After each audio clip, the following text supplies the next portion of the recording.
स्वागत है आप सभी का एक बार फिर से। महाराष्ट्र में चुनाव नतीजों के 4 दिन बीत चुके हैं, लेकिन अब तक मुख्यमंत्री का चेहरे से पर्दा नहीं हट पा रहा है। बीजेपी बम्पर जीत के बाद भी शिवसेना को रजामंदी नहीं दे पा रही है। इसी बीच एक बड़ी खबर सामने आ रही है।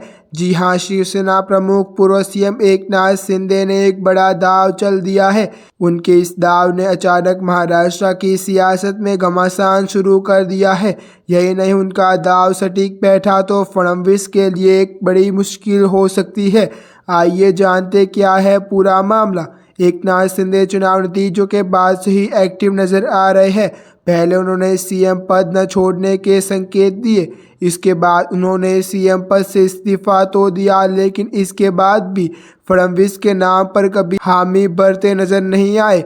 यही नहीं, उन्होंने इस मुद्दे पर पीएम मोदी शाह से बात करके इशारा भी दिया। हालांकि इस बीच सीएम के एक बड़ा खेला कर दिया। महायुति के सहयोगी दल एनसीपी प्रमुख अजीत पवार से खास मुलाकात कर डाली। एकनाथ शिंदे ने अचानक मंगलवार को अजीत पवार खेमे का रुख कर दिया। एक तरफ जहां बीजेपी ताजपोशी की तैयारियों में जुटी है, वहीं दूसरी तरफ एकनाथ शिंदे ने अपनी चाल चलते हुए अजीत पवार से खास मुलाकात की। सूत्रों की माने तो मुलाकात 1 घंटे तक गहन चर्चा के रूप में हुई।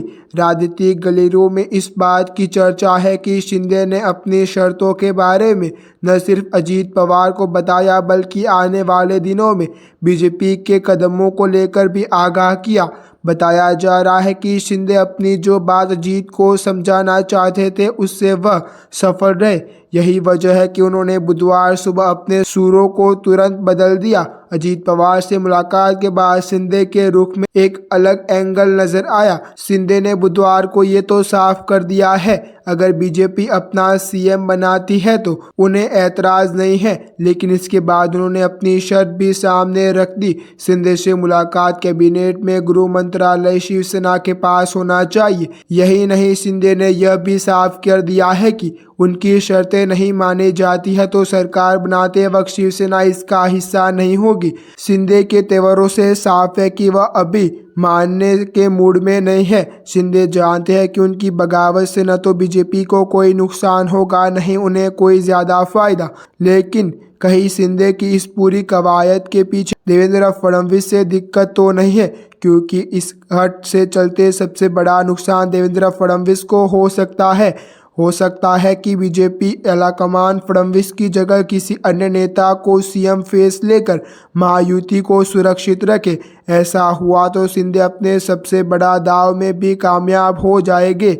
महाराष्ट्र विधानसभा चुनाव में मिली शर्मनाक हार के बाद विपक्षी गठबंधन महाविकास अघाड़ी के तीनों दल अपने आत्ममंथन में जुटे हुए हैं। इस बीच शिवसेना के प्रमुख उद्धव ठाकरे और एनसीपी के प्रमुख शरद पवार नए मिशन पर जुट गए हैं। बताया जा रहा है कि उद्धव और शरद विधानसभा चुनाव में मिली हार का बदला महायुति से लेना चाहते हैं और इसके लिए उन्होंने अपनी तैयारी भी शुरू कर दी है। मीडिया रिपोर्ट्स के मुताबिक उद्धव ठाकरे और शरद पवार की पार्टी ने अब बीएमसी चुनाव की तैयारी शुरू कर दी है। उद्धव और शरद दोनों चाहते हैं कि विधानसभा चुनाव की हार का असर बीएमसी चुनाव पर न पड़े, इसलिए उन्होंने कार्यकर्ताओं में नया जोश बनना शुरू कर दिया है। शिवसेना और शरद गुट वाली एनसीपी से बीएमसी चुनाव के मद्देनजर बैठक करना शुरू कर दिया है। मालूम हो कि बीजेपी और एकनाथ शिंदे गुट वाली शिवसेना भी एशिया की सबसे बड़ी महानगर पालिका बीएमसी के सत्ता में आना चाहती है। मालूम हो कि बीते 23 नवंबर को आए महाराष्ट्र विधानसभा चुनाव परिणाम में विपक्षी गठबंधन महाविकास अघाड़ी को करारी हार का सामना करना पड़ा है।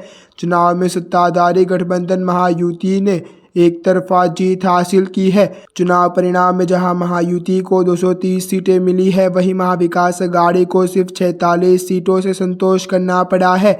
एमवीए में शिवसेना को 20, कांग्रेस को 16 और एनसीपी को 10 सीटें मिली है। ऐसी अच्छे न्यूज़ जानने के लिए आप हमारे यूट्यूब चैनल को सब्सक्राइब करना ना भूलें।